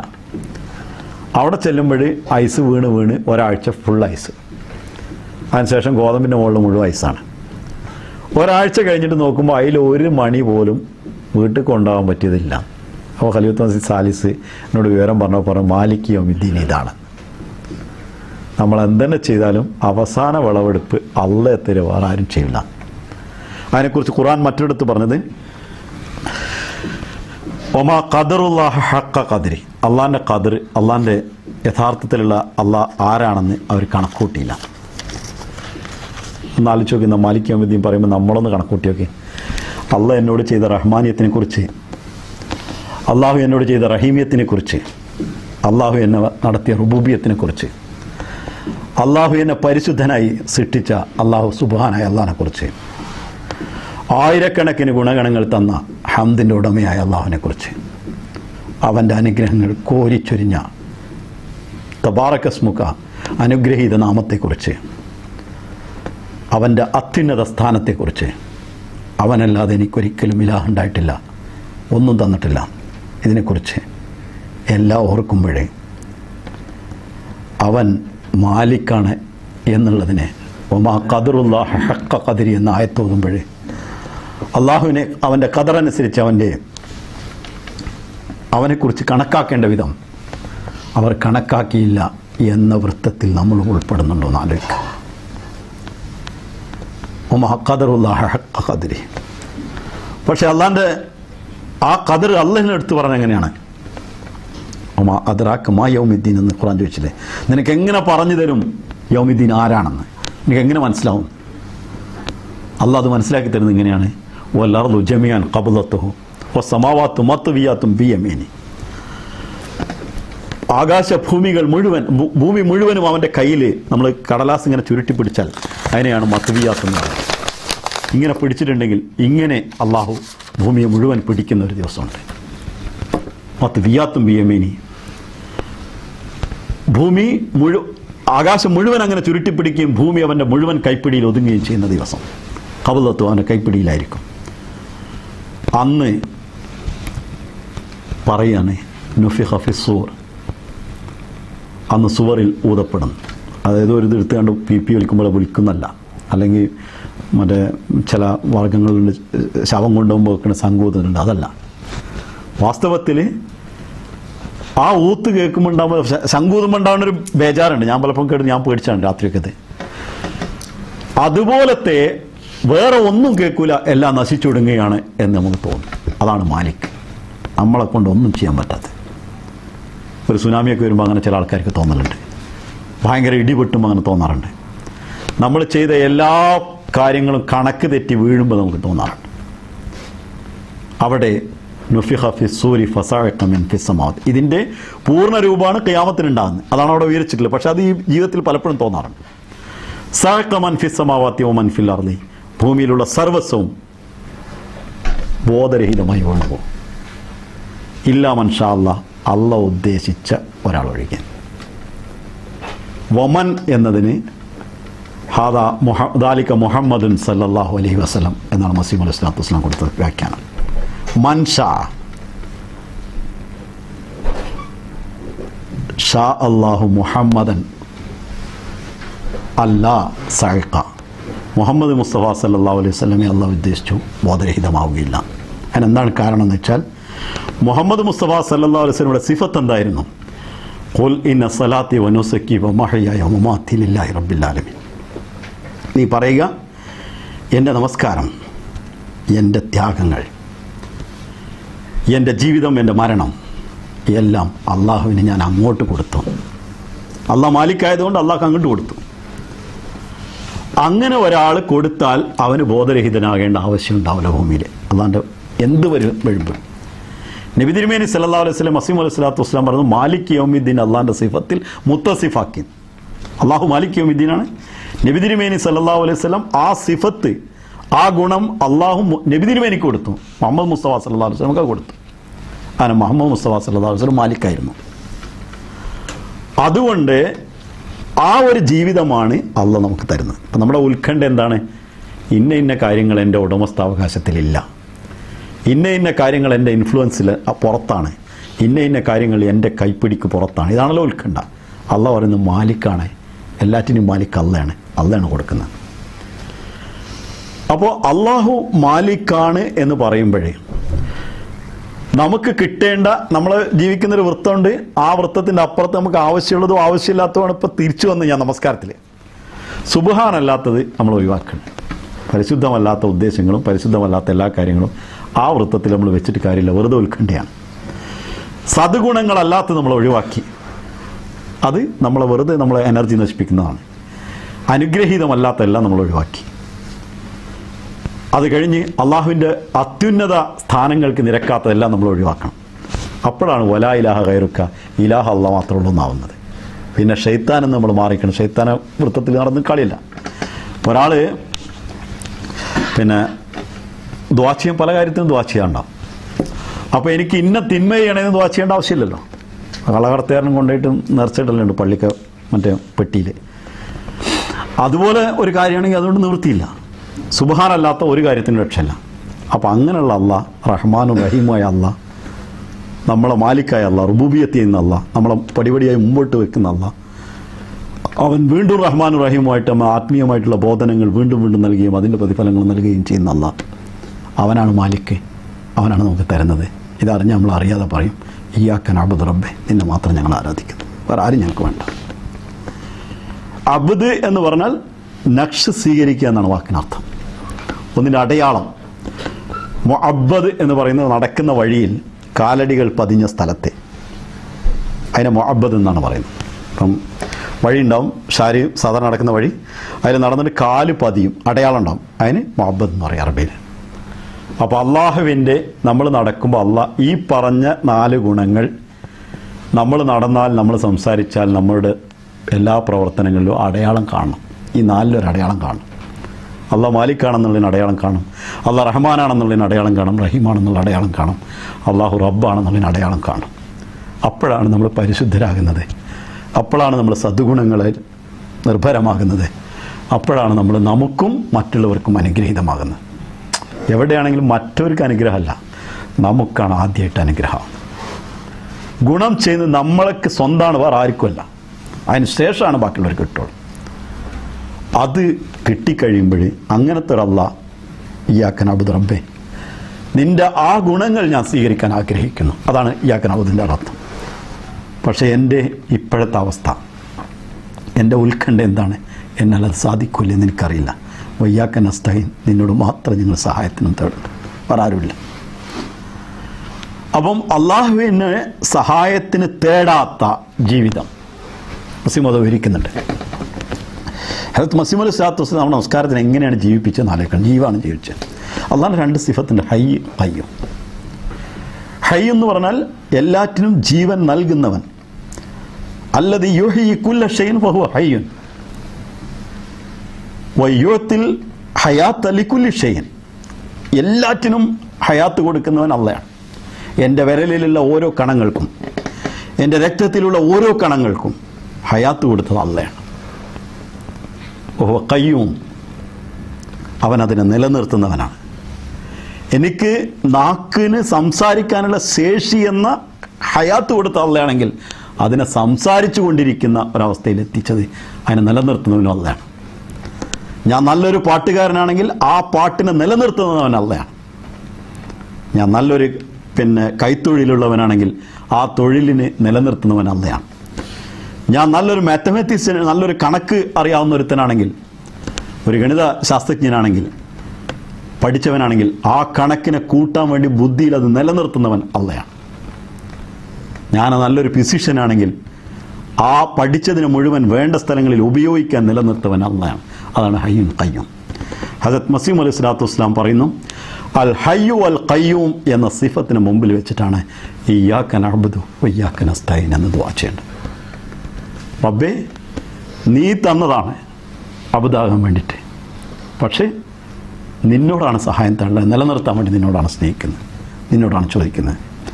മസീഹ് അലൈഹി സ്വലാത്തു വസ്സലാം മറ്റടുത്ത് പറയുന്നു, ഇയ്യാക നഅ്ബുദു വഇയ്യാക നസ്തഈൻ എന്ന് നമസ്കാരത്തിൽ നിരന്തരം ആവർത്തിച്ച് തക്രാറോടുകൂടി ഓതിക്കൊണ്ടിരുന്നാൽ അവർക്ക് നമസ്കാരത്തിലുള്ള ഖുദൂവും ഖുശൂവും യഥാർത്ഥത്തിലുള്ള ശ്രദ്ധ അവർക്ക് കിട്ടും. അതിൽ കൂടുതൽ യുറക്കിസു, അതിൽ കൂടുതൽ മർക്കൂസ് ചെയ്യാൻ, അതിൽ ശ്രദ്ധ കേന്ദ്രീകരിക്കാൻ വേണ്ടി മസീഹ് അലൈഹി സ്വലാത്തു വസ്സലാം പറയുന്നു. ഇയ്യാക നഅ്ബുദു വഇയ്യാക നസ്തഈൻ, ഹയ്യാണ് ഖയ്യൂമാണ്, തന്നതൊക്കെ അല്ലാഹ് തന്നാണ്, ജീവൻ അല്ലാഹ് എന്നാണ്. പക്ഷേ അതിനെ നിലനിർത്തുന്നവൻ, എന്തെന്നെ എനിക്ക് കഴിവുണ്ട് ആ കഴിവിന് മുഴുവൻ നിലനിർത്തവൻ അള്ളയാണ് എന്നോർത്തുകൊണ്ട് ഇയ്യാക നസ്തഈൻ എന്ന് ഓതുമ്പോൾ നിന്നോട് അതിനുള്ള സഹായം തേടുന്നു എന്ന് അള്ളാഹുവിനോട് നമ്മൾ ദുആ ചെയ്യുമ്പോൾ അതിന് കിട്ടുന്ന സുഖമുണ്ട്. അവിടെ വെച്ച് അള്ളാഹുവോട് പറയുന്നത് ഇഹ്ദിന സിറാത്തുൽ മുസ്തഖീം, റബ്ബേ നേരായ മാർഗത്തിൽ നടത്ത്. നിലനിൽക്കുന്ന മാർഗത്തിൽ, സ്ഥിരചിത്തമായ മാർഗത്തിൽ, വേറെ എവിടെയും വേണ്ട. സ്ഥിരമല്ലാത്ത പല മാർഗങ്ങളുണ്ടായാലും ഞാനില്ല അവിടെ. ആ പ്രാർത്ഥന സിറാത്തല്ലദീന അൻഅംത അലൈഹിം, അത് നിൻ്റെ അനുഗ്രഹം, നീ ആരെല്ലാം അനുഗ്രഹം ചെയ്തു അവരുടെ മാർഗമാണ്. അനുഗ്രഹം ചെയ്തവർ നബിമാരാണ്. നബി എനിക്കാവാൻ നിവൃത്തിയില്ല, അത് അള്ളാഹ് ആക്കുന്നവരാക്കും, ഞാൻ ഇനി യോഗ്യനല്ല എന്ന് നമുക്ക് തോന്നും. പക്ഷേ നബുവത്തിൻ്റെ മഖാം അല്ലാഹ് വിട്ടുകളഞ്ഞിട്ടില്ല. ഒരാളെ നബിയാക്കൂല, പക്ഷേ നബുവത്തിൻ്റെ മഖാം അവസാനിക്കുന്നില്ല. അള്ളാഹുവിൻ്റെ തിരുസന്നിധിയിൽ നബിക്കുള്ള മഖാം ഏത് വിശ്വാസിക്കും അള്ളാഹ് കൊടുക്കും. അതിന് ശ്രമിക്കൽ മാത്രമല്ല, അള്ളാഹുവിൻ്റെ അനുഗ്രഹം കൂടി എൻ്റെ കൂടെ ഉണ്ടാവണമെന്ന് മാത്രമേ ഉള്ളൂ. അത് അള്ളാഹുവിനോട് ചോദിക്കാം. സിദ്ദീഖിയത്താണ് അടുത്തത്. സിദ്ദീഖ് എന്ന് പറഞ്ഞാൽ ജീവിതം കൊണ്ട് ഒരാളെ കണ്ടാൽ അയാളെ ജീവിതം കൊണ്ട് അയാൾ സത്യം മാത്രമുള്ള അയാളുടെ ജീവിതത്തിലെന്ന് കണ്ടവനൊക്കെ ബോധ്യപ്പെടുന്നതിനെയാണ് സിദ്ദീഖിയത്ത് എന്ന് പറയുന്നത്. അതാണ് അബൂബക്കർ സിദ്ദീഖ്, അതാണ് മുഹമ്മദ് മുസ്തഫ സല്ലല്ലാഹു അലൈഹി വസല്ലം ജീവിതത്തിൽ ആദ്യം സിദ്ദൂഖ് എന്നുള്ള പേര്. എല്ലാ പ്രവാചകന്മാരും നബിയാവുന്നതിന് മുമ്പ് സിദ്ദീഖുകളായിരുന്നു. നമ്മൾ സത്യം മാത്രമാണ് നമ്മളിൽ നിന്ന് വരികയുള്ളൂ എന്നും സത്യത്തിൽ മാത്രമേ നിലകൊള്ളുകയുള്ളൂ എന്നും സത്യമാണ് ജീവിതത്തിൻ്റെ ലക്ഷ്യമെന്നും നമ്മളെക്കുറിച്ച് നമ്മളുമായി ബന്ധപ്പെട്ട ഓരോരുത്തരും ബോധ്യപ്പെടുമ്പോഴാണ് നമ്മൾ സിദ്ദീഖായി മാറുന്നത്. ആത്മാർത്ഥമായി അബൂജഹൽ വരെ റസൂൽ തിരുമേനി സല്ലല്ലാഹു അലൈഹി വസല്ലം എന്നോട് പറഞ്ഞു, നിന്നെ ഞങ്ങൾ കളവാക്കുന്നില്ല. വലാ നുകസ്സിബുക വലാകിൻ നുകസ്സിബു ബിമാ ജീത ബിഹി, ഞാൻ നിന്നെയല്ല കള്ളവാക്കുന്നത്, നീ കൊണ്ടുവന്നതിനെയാണ് കള്ളാക്കുന്നത്. അബൂജഹലാണ് ഏറ്റവും വലിയ ശത്രു എന്ന് പറഞ്ഞു. മസീമദ് അലൈഹി സ്വലാത്തു വസ്സലാമിനെ കുറിച്ച് എഴുതിയ എല്ലാ 6 തമ്മാടികളും എഴുതിയിട്ടുണ്ട് മസീമിനെ കുറിച്ച് ബുക്ക്. അവനും മസീമിൻ്റെ ജീവിതത്തെക്കുറിച്ചിട്ട് ഒരു നല്ല വാക്ക് അവിടെ എഴുതായിരുന്നിട്ടില്ല. മസീമിൻ്റെ പൂർവ്വകാല ജീവിതം അങ്ങനെയായിരുന്നു എന്ന് എഴുതി. അപ്പോൾ ആ ഒരു നിലക്കാണ് സിദ്ദീഖ് പറയുന്നത്. അത് എനിക്കെവിടെ കിട്ടും എനിക്കറിയില്ല. അത് ഇയ്യാക നസ്തഈൻ എന്ന് പറയുമ്പോൾ ഇതുകൂടെ മനസ്സിലുണ്ട്, നമ്മുടെ മനസ്സിൽ. അതാണ് കിട്ടേണ്ടത്, അത് കിട്ടും. അതിനു വേണ്ടിയാണ് അള്ളാഹ് പടച്ചത്, വേറെ ഒന്നിനും അള്ളാഹ് പടച്ചിട്ടില്ല. നമ്മൾ ഒരു കുട്ടിയെ സ്കൂളിൽ ചേർക്കുമ്പോൾ ആ കുട്ടി 10ാം ക്ലാസ് പാസ്സാവണം, അല്ലെങ്കിൽ കുട്ടി ഫസ്റ്റ് നമ്പറോടുകൂടി വരണം, A+ എടുക്കണമെന്ന് നമ്മൾ വിചാരിച്ചിട്ട് അതിനുവേണ്ടി നമ്മളതിൽ വിശ്വസിക്കുന്നുവെങ്കിൽ അള്ളാഹ് പടച്ചൊക്കെ അള്ളാഹ്ക്ക് വിശ്വാസമല്ല അതിൽ. അള്ളാഹ് തീർച്ചയായും അതിനു വേണ്ടി തന്നെയാണ് പഠിച്ചത്, വേറെ ഒന്നിനും പഠിച്ചിട്ടില്ല. ശൈത്താൻ കൊടുക്കാൻ വേണ്ടി ഒരുത്തനും പഠിച്ചിട്ടില്ല. അള്ളാഹ് അഭിമാനത്തോട് പറഞ്ഞു, എൻ്റെ അടിമൻ്റെ മേലിൽ നിനക്ക് കയറാൻ പറ്റില്ലടാ, ഞാൻ വലത്തുനിന്നും ഇടത്തുനിന്നും മുമ്പൊന്നും പിമ്പൊന്നും ഒരുപോലെ അവരെ ശല്യം ചെയ്യുമെന്ന് പറഞ്ഞപ്പോൾ എൻ്റെ അടിമയായി മാറിയ എൻ്റെ അടുത്തേക്ക് നിനക്ക് അടുക്കാൻ കഴിയില്ല എന്ന് അള്ളാഹ് അഭിമാനത്തോട് ചാലഞ്ച് ചെയ്താണ് ശൈത്താൻ. അപ്പോൾ നമ്മൾ ആ അഭിമാനത്തെ കാത്തുരക്ഷിച്ചാൽ നമ്മൾ പെട്ട തന്നെയാണ്. തുടർന്നുള്ള പറയുന്നത് അവൻ സിദ്ദീഖ് അല്ലെങ്കിൽ ഷഹീദാവണം. ഷഹീദ് എന്ന് പറഞ്ഞാൽ ഷഹീദാൻ എല്ലാവർക്കും ഇഷ്ടമുണ്ടാവും, പക്ഷെ സമയത്ത് ആരാണ് നിൽക്കുക എന്നുള്ള അള്ളാഹ്ക്കിനെ അറിയുള്ളൂ. ആ സമയം വരുമ്പോൾ ആര് നിൽക്കുള്ളൂ നമുക്കറിയില്ല. ഇപ്പോൾ ലാഹോറിൽ 86 ആളുകൾ ഷഹീദായി എന്ന് നമ്മൾ പറയുമ്പോൾ അവിടേക്ക് വിടുന്ന വാപ്പ ഷഹീദായി, മകനെ പിറ്റ വെള്ളിയാഴ്ച വിടുമ്പോൾ നിൻ്റെ വാപ്പ ഷഹീദായ സ്ഥലത്ത് തന്നെ നീ പോയി നമസ്കരിക്കണം എന്ന് മകനെ ഉപദേശിച്ചു വിടുന്ന ഉമ്മണ്ട്. അത് ഷഹീദ് തന്നെയാണ്, അത് നമുക്ക് മാറ്റാൻ പറ്റില്ല. പക്ഷേ അത് അങ്ങനത്തെ ഒരവസ്ഥ നമുക്കുണ്ടാകുമ്പോൾ നാളെ നമ്മളെ മക്കൾ അങ്ങോട്ട് അയക്കുമെങ്കിൽ അപ്പോഴാണ് നമുക്കറിയുള്ളൂ നമ്മളെ പെട്ടതാണ്. നമസ്കാരത്തിൽ നമ്മൾ നിൽക്കുന്ന വൃത്തത്തെയാണ് നമ്മൾ പരിശോധിക്കുന്നത്. നമ്മൾ വിട്ടുനിന്ന് നമ്മളാരാണെന്ന് നോക്കുകയാണ്. ഒരു റൂമിൻ്റെ ഒരു സൈഡിൽ നിൽക്കുന്ന നമ്മളെ നമ്മൾ തന്നെ മനക്കണ്ണുകൊണ്ട് നോക്കുകയാണ് നമ്മൾ ആരാണ്. അടുത്തത് സാലിഹാണ്. സാലിഹ് എന്ന് പറഞ്ഞാൽ ജീവിതത്തിൽ ഒരു ഫസാദും ഇല്ലാത്തവനാണ്. ഒരു ഫസാദും ജീവിതത്തിലില്ലാത്ത, അതാദ്യമുണ്ട് എനിക്ക് ഫസാദ് ഞാനാവാൻ പാടില്ല. നമ്മൾ ടെൻഷനും പ്രശ്നമൊക്കെ അതാണ്, ഫസാദാണ് സാധനം. നമ്മൾ ചെയ്തതിൻ്റെ ഫലമല്ലാത്ത ഒരു ഫസാദും നമുക്ക് വരില്ല. അള്ളാഹ് വളരെ ശക്തിയായിട്ട് എടുത്ത് പറയുന്ന സംഗതിയാണ്. നിങ്ങൾ ചെയ്യാത്തതിൻ്റെ ഫലമായിട്ട് നിങ്ങൾ ദുഃഖിക്കേണ്ടി വരുന്ന പ്രശ്നമേ ലോകത്തില്ല എന്ന് അള്ളാഹിൻ്റെ നിയതിക്കെതിരാണത്. നമ്മൾ പറയും മറ്റവൻ ചെയ്തിട്ട് ഇവൻ ചെയ്തിട്ടാണൊക്കെ ഒന്ന് പറയും നമ്മൾ. പക്ഷെ ഒക്കെ നമ്മളുടെ മനസ്സിൻ്റെ ഒരു ആശ്വാസത്തിന് വേണ്ടി നമ്മൾ കണ്ടെത്തുന്ന ചില പൊയ് വാക്കുകൾ എന്ന് മാത്രമേ ഉള്ളൂ. ചില ആൾക്കാർ പറയും അവൻ എങ്ങനെ ദ്രോഹിച്ചിട്ടാണ്. എങ്ങനെ ദ്രോഹിക്കുന്നത്? അവനെ എൻ്റെ ഇപ്പം അയൽവാസി എന്നെ കുറിച്ച് വേണ്ടാത്തത് പറഞ്ഞു എന്ന് നമുക്ക് പറയാം. അതിന് വേദനിക്കുന്നവരുണ്ട്. അയൽവാസിക്ക് നിൻ്റെ മനസ്സിലൊരു കസേര ഇട്ട് കൊടുത്തില്ല, നീ ഇരിക്കാൻ വേണ്ടിയിട്ട് നിന്നിട്ടല്ലേ എനിക്ക് വേദനിച്ചത്. അവൻ ഇരിക്കണോടത്തിരുന്ന് എന്തെങ്കിലും പറഞ്ഞോട്ടെ, നിനക്കെന്ത് പ്രശ്നമുണ്ട്? മറ്റൊരുത്തനെ നമ്മളെക്കുറിച്ച് എന്തെങ്കിലും പറയുന്നുണ്ടെങ്കിൽ അവനെ നമ്മളുടെ മനസ്സിൽ കയറ്റിയിരുത്തി അവനിരിക്കാനൊരു കസേര നമ്മളെ ഹിത്തടത്തിൽ നമ്മൾ ഇട്ട് കൊടുക്കണം, എന്നിട്ട് നമുക്ക് വേദനിക്കാൻ പറ്റുള്ളൂ. ഒരു ബന്ധമില്ലാത്ത നമ്മളെ ജീവിതമായിട്ട് ഒരു ബന്ധമില്ലാത്ത ആട്ടി വിട്ടാൽ പോലെ അവന് കസേര ഇട്ട് കൊടുത്തിട്ടല്ലേ നമ്മൾ വേദനിക്കേണ്ടി വരുന്നത്. നമ്മുടെ ലൈഫിൽ, നമ്മുടെ ജീവിതത്തിൽ അധികവും നമ്മൾ അത്തരത്തിൻ്റെ കാര്യങ്ങൾക്കാണ് കഷ്ടപ്പെടുന്നത്. ഞാൻ പറഞ്ഞു വന്ന ഫസാദിനെ സംബന്ധിച്ചായിരുന്നു. ഫസാദിൻ്റെ വിവിധ വകഭേദങ്ങളുണ്ട്. അതിന്ന് മുക്തമാകുക എന്നുള്ളതാണ് സാലിഹ്. അത് അള്ളാഹ് സ്വയം നമസ്കരിക്കുന്ന ആൾക്ക് അവൻ്റെ ജീവിതത്തെ അവൻ അങ്ങനെ ആക്കണമെന്നുള്ള ഉത്കടമായ ആഗ്രഹത്തോടു കൂടി അള്ളാഹിൻ്റെ വാതിൽ മാത്രം സ്വയം കൊടുക്കുന്നതാണ്, നേടിയെടുക്കുന്നതല്ല എന്ന് മസീഹ് അലൈഹി സ്വലാത്തു വസ്സലാം പറയുന്നു. സലാഹിയത്ത് എന്ന പദവി ലൈസ ബികസബിൻ വലാകിൻ കാന വഹബിൻ, അത് അധ്വാനിച്ചെടുക്കുന്നതല്ല, അള്ളാഹ് കൊടുക്കുന്ന വഹബിയായിട്ടുള്ള ഓശാരമായി അള്ളാഹ് കൊടുക്കുന്നതാണ്. ആ ഒരു സ്ഥാനമാണ് നമ്മൾ ആ ഓശാരത്തിന് വേണ്ടിയാണ് നസ്തഈൻ ദുആ ചെയ്യുന്നത്. അത് കഴിഞ്ഞിട്ട് പിന്നെ പറയുന്ന ഗൈരിൽ മഗ്ദൂബി അലൈഹിം, ഗളബ് ചെയ്യപ്പെട്ട നിന്റെ കോപത്തിന് വിധേയരായവരല്ലെന്ന്. അവിടെ ഉപയോഗിച്ചത് മജ്ഹൂലാണ്. അതായത് മഗ്ലൂബ് എന്നുള്ള സമുദായം യഹൂദികളാണ്. യഹൂദികളെ കുറിച്ചിട്ട് അത് കഴിഞ്ഞിട്ട് പിന്നെ പറയുന്ന ഗൈരിൽ മഗ്ദൂബി അലൈഹിം, ഗളബ് ചെയ്യപ്പെട്ട നിന്റെ കോപത്തിന് വിധേയരായവരല്ലെന്ന്. അവിടെ ഉപയോഗിച്ചത് മജ്ഹൂലാണ്. അതായത് മഗ്ലൂബ് എന്നുള്ള സമുദായം യഹൂദികളാണ്. യഹൂദികളെ കുറിച്ചിട്ട് എവിടെ പഠിച്ചാലും യഹൂദികളുടെ ചരിത്രം മനുഷ്യരുടെ കോപവും അള്ളാൻ്റെ കോപവും ഒരുപോലെ ഇറങ്ങിയവരാണ്. അതുകൊണ്ടാണ് അള്ളാഹ് രണ്ടും വേർതിരിച്ചുകൊണ്ട് ആദ്യം പറഞ്ഞ അന്നാമത്തെ അലൈഹിം, നീ ഇനാം ചെയ്ത ആളെ പറഞ്ഞ അള്ളയാണ്.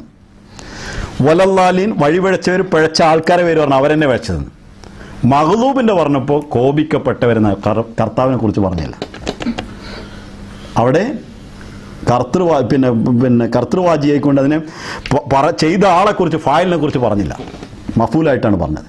അതിന് കാരണം അവരുടെ മേൽ ജനങ്ങളുടെ കോപവും, ഖളബി മിനന്നാസ്, ജനങ്ങളുടെ കോപവും, ഖളബു മിനല്ലാ, അള്ളാൻ്റെ കോപം രണ്ടുമുണ്ട്. അതുകൊണ്ടാണ് അവിടെ മജ്ഹൂലായിട്ട് എടുത്ത് പറഞ്ഞത്.